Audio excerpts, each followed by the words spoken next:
There's a hidden sentence in your mind, a sentence you never chose to believe, but it controls every decision you make, every fear you feel, every limit you accept as real. Eckhart Tolle discovered something disturbing about human nature, something he observed in thousands of people over decades. When you discover what that sentence is in your life, everything will make sense. The pain you carry isn't random. It's not destiny. It's the result of a single sentence that settled deep in your mind when you were too vulnerable to question it. Imagine for a moment that your mind is like an old house. In the basement of that house, there's a locked door. Behind that door, etched on the damp, dark wall, is the sentence that determines the limits of your life. Never go down there. You never look directly at it. Whispers instructions to every floor of the house. You look in the mirror and feel like something is wrong. It's that sentence speaking. You want to try something new. Visible force pulls you back. It's that sentence acting. You feel you deserve less than others around you. It's that sentence dictating the rules. Eckhart Tolle calls this unconscious identification, but I prefer to call it what it really is. A prison built of words. A cage made of a sentence you inherited and never questioned. Want to know something scary? Most people live their entire lives without discovering what that sentence is. They feel the effects. They live the limitations, but they never find the source. It's like trying to cure an illness without knowing where the infection is. But today, you're going to discover how to find yours. How to identify that whispering voice that's controlled your life forever. More importantly, how to silence it forever. Because here's what Tolle understood that traditional psychology missed. It's not the traumas that limit us. It's the conclusions we draw from the trauma.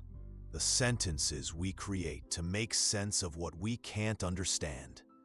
A child who is ignored by their parents doesn't develop problems because of the neglect. They develop problems because of the sentence they create to explain the neglect.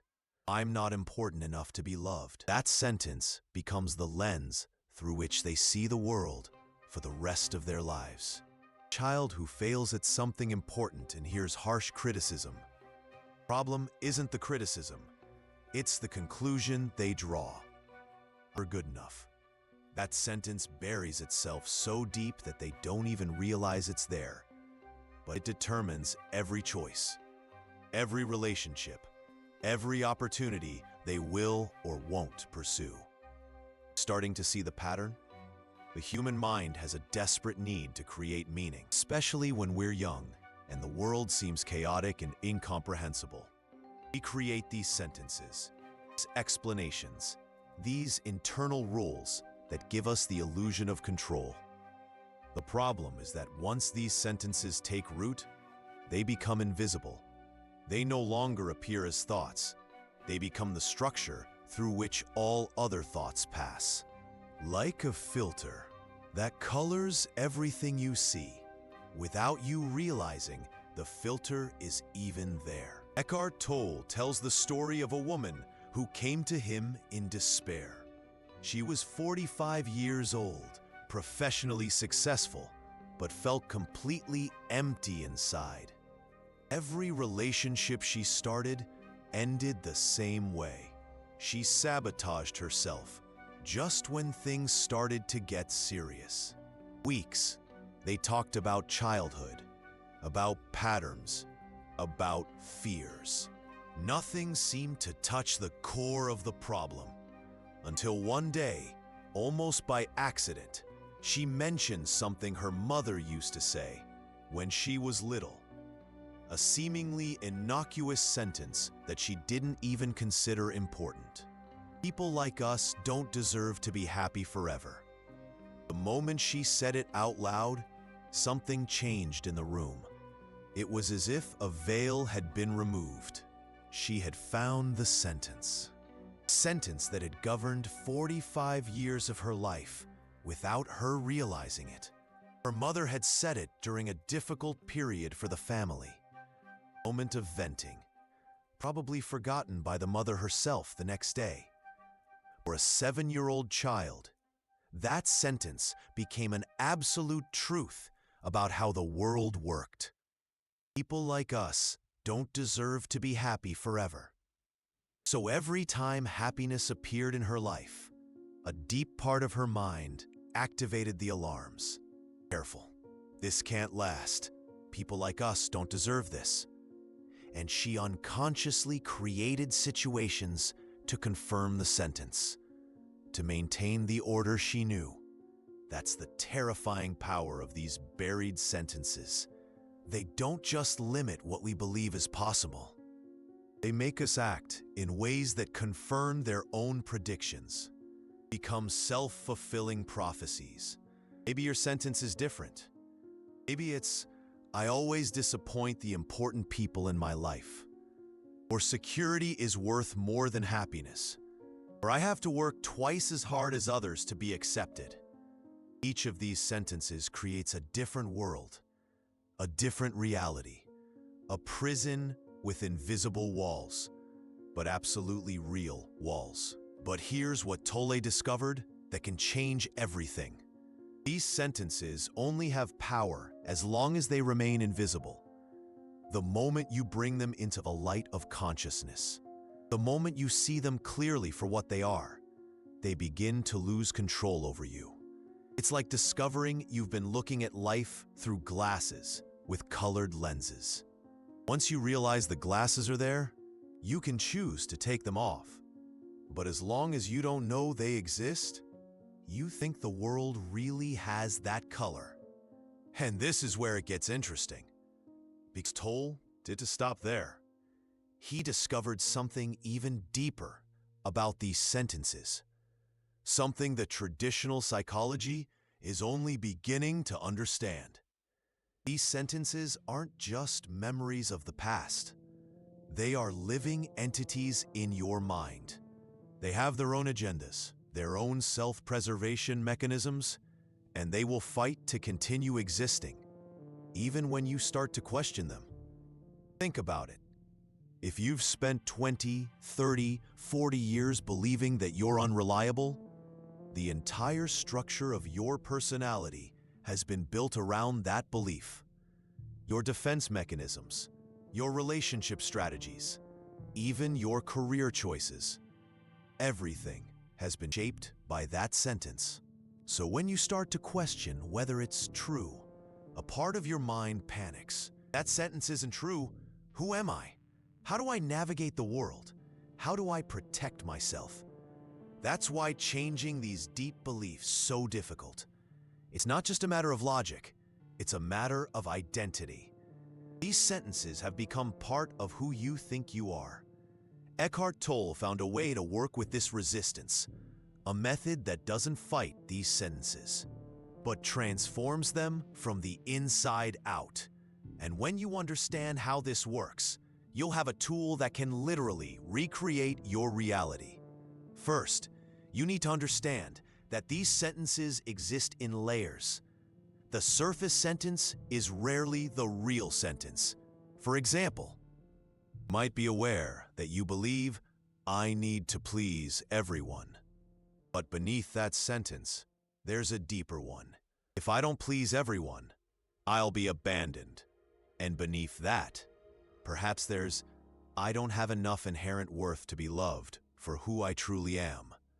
It's this bottom sentence, this primal conclusion about your nature, that truly governs your life. And it's this one you need to find if you want to be truly free. How do you do that? How do you dig through these layers of belief to get to the core? Tolle developed a technique he calls reverse engineering. Instead of trying to logically analyze your beliefs, you observe your emotional patterns and work backward. Start with a situation that always leaves you uncomfortable, something that triggers a strong and consistent emotional reaction. It could be rejection, criticism, being alone, having to speak in public. Anything that makes you feel small or threatened. Now, instead of trying to understand why you feel this way, ask a different question. What sentence about yourself would have to be true for you to feel so threatened by this situation? If rejection paralyzes you, what sentence about your worth would have to exist for someone else's opinion to have so much power over you? If criticism devastates you, what belief about your adequacy is being activated? This is reverse engineering. You use the emotion as a thread that leads you back to the original sentence. And here's what's fascinating. When you finally identify the real sentence, something changes immediately in your body. It's as if a tension you didn't even know you were carrying suddenly dissolves. Because finally, for the first time, you're seeing the invisible enemy that has controlled your life. Identifying the sentence is only the first step.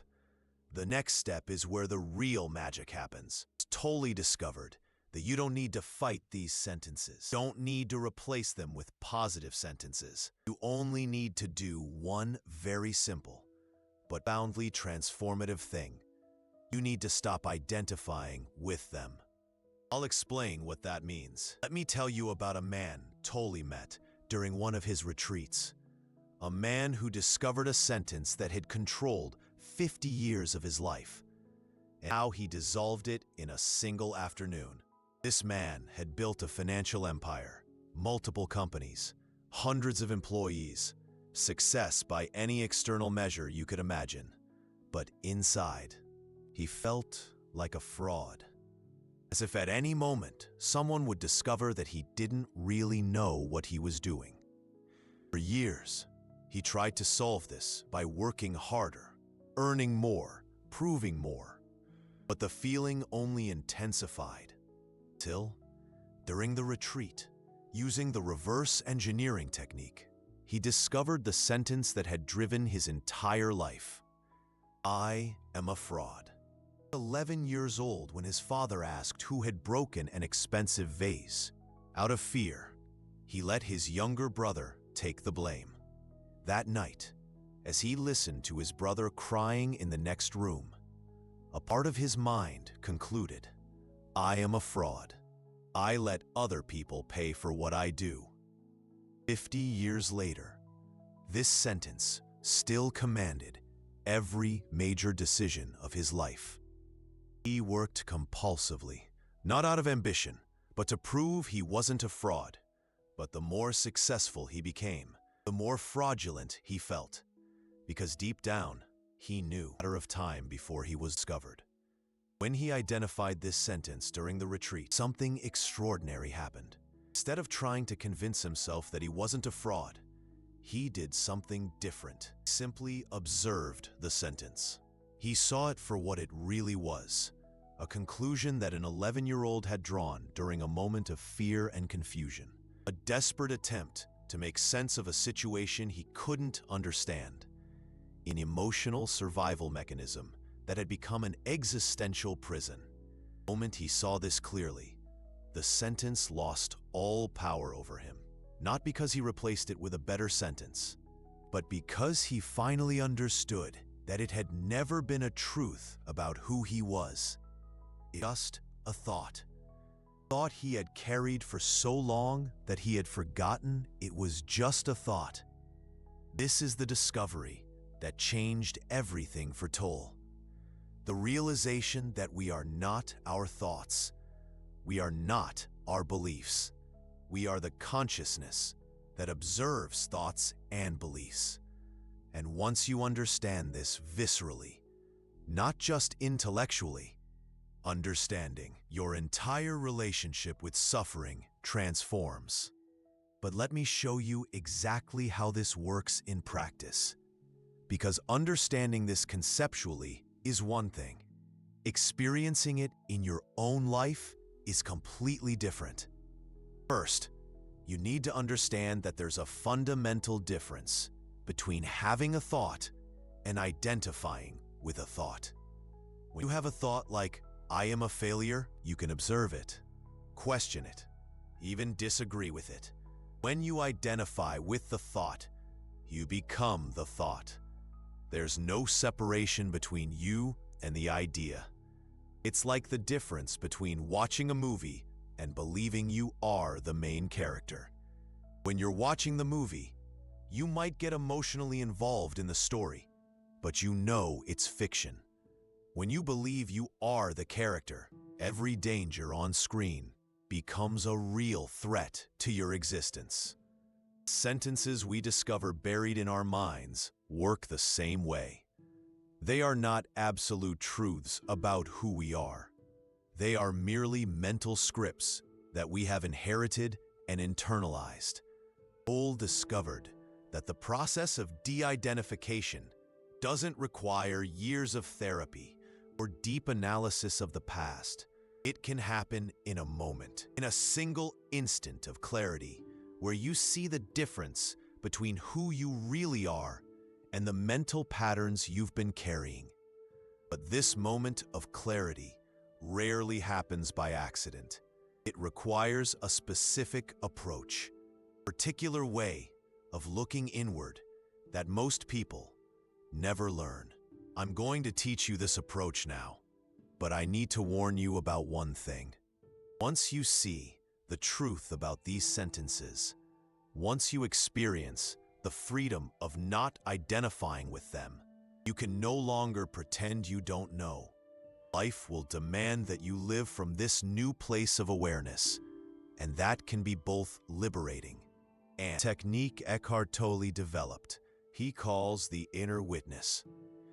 It's a way of using your own consciousness as a tool of inquiry, like a detector that can distinguish between what is truly you and what are merely learned patterns. Here's how it works. The next time you feel that familiar pain, that invisible limitation, that sense that something is wrong with you, stop. Don't try to solve the problem. Don't try to feel better. Simply observe what's happening in your mind, as if you were a scientist studying an interesting phenomenon. Ask yourself, what is the thought creating this feeling? Don't analyze the thought. Don't judge whether it's right or wrong. Just identify it clearly. Ah, here's the thought. I always mess things up. Now comes the crucial part. Once you've identified the thought, then ask a second question. Who is observing this thought? Because if you can see the thought, you obviously are not the thought. You are that which is doing the observing. And here's where the magic happens. Space between you and the thought you're observing, there is a presence, a consciousness that is not defined by any mental pattern. This consciousness is who you truly are. Everything else is just temporary visitors passing through your mind. And you anchor yourself in this consciousness, even for a few seconds, something fundamental changes. Thoughts and sentences may still appear, but they lose their ability to define you. It's like watching clouds drift across the sky. See the clouds. You might even find them interesting, but you don't mistake the clouds for the sky. A woman who participated in one of Eckhart Tolle's workshops described the experience like this. It was like waking up from a dream I didn't know I was having. For 35 years, I lived believing I was an anxious person, that anxiety was part of who I was. But when I learned to observe the anxious thoughts instead of identifying with them, I realized I was never anxious. I just had anxious thoughts visiting my mind. This distinction may seem subtle, but effects are revolutionary. When you stop identifying with limiting mental patterns, they literally begin to dissolve for lack of energy. It's like stopping feeding a plant. Without the energy of your identification, these old sentences simply wither and die. But here's what most people don't understand about this process. The transformation doesn't happen because you replace negative thoughts with positive thoughts. It happens because you discover that you are the space in which all thoughts appear and disappear. That space was never and will never be limited by any specific thought. Think about it. You are the space in which thoughts appear. How could a thought define you? It's like the ocean being defined by a single wave. The wave is a temporary expression of the ocean, but it's not the entire ocean. You understand this, not just intellectually, but experientially. Your entire life reorganizes. You stop trying to control or eliminate negative thoughts. Instead, you learn to rest in the consciousness that observes all thoughts without being touched by any of them. Here's the most beautiful part. When you stop resisting the old mental patterns, you stop fighting against them or try them, they naturally lose their power. It's like stopping fighting against the current of a river. The moment you stop resisting, the current itself carries you to calmer waters. Eckhart Tolle has observed this happen hundreds of times. People who struggled for years with depression, anxiety, low self-esteem, and suddenly, in a moment of non-resistance, find a peace that doesn't depend on external circumstances, a peace that arises from the very nature of consciousness. But let me give you an important caveat. This approach is not about becoming passive or accepting destructive situations in your life. It's about distinguishing between what you can change and what you need to accept. You can change your actions, your choices, your circumstances. You can't directly change your thoughts and feelings by fighting against them.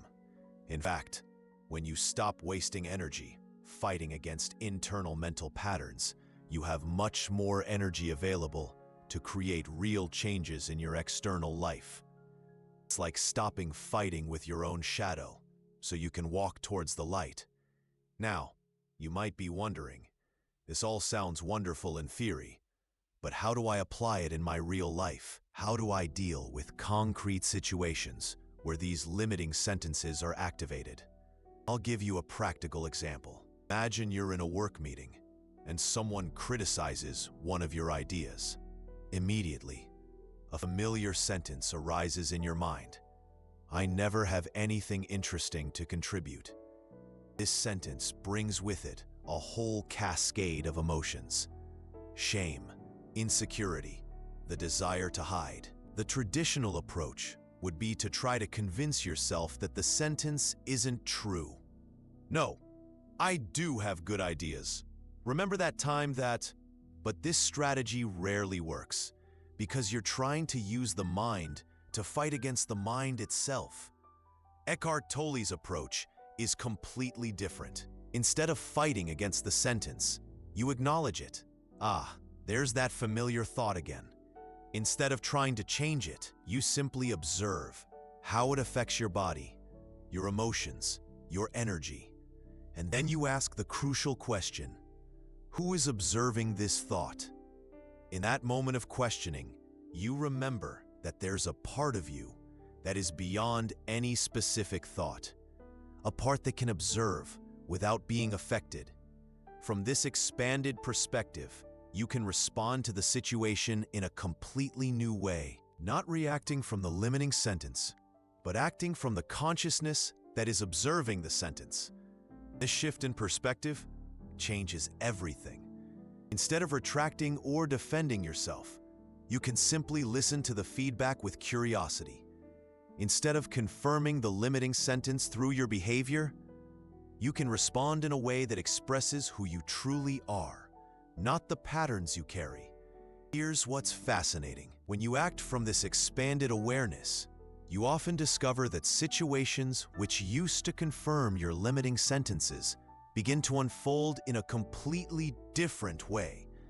It's as if reality itself conspires to reflect back the new level of consciousness from which you're operating.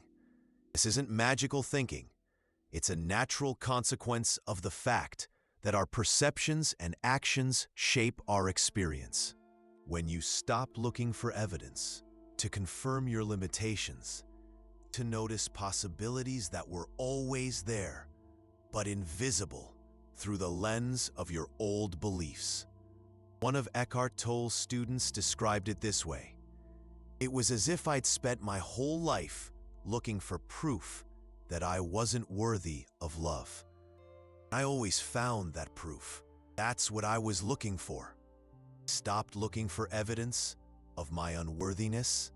I started to notice all the forms of love that had always been around me." Perhaps you're thinking, this sounds too good to be true. If it were that simple, why do so many people continue to suffer? You're right to be skeptical, because while the principle is simple, applying it consistently requires something our culture doesn't teach us: the willingness to be present with discomfort. Most of us have been conditioned to flee from emotional discomfort. When we feel anxiety, we seek distractions.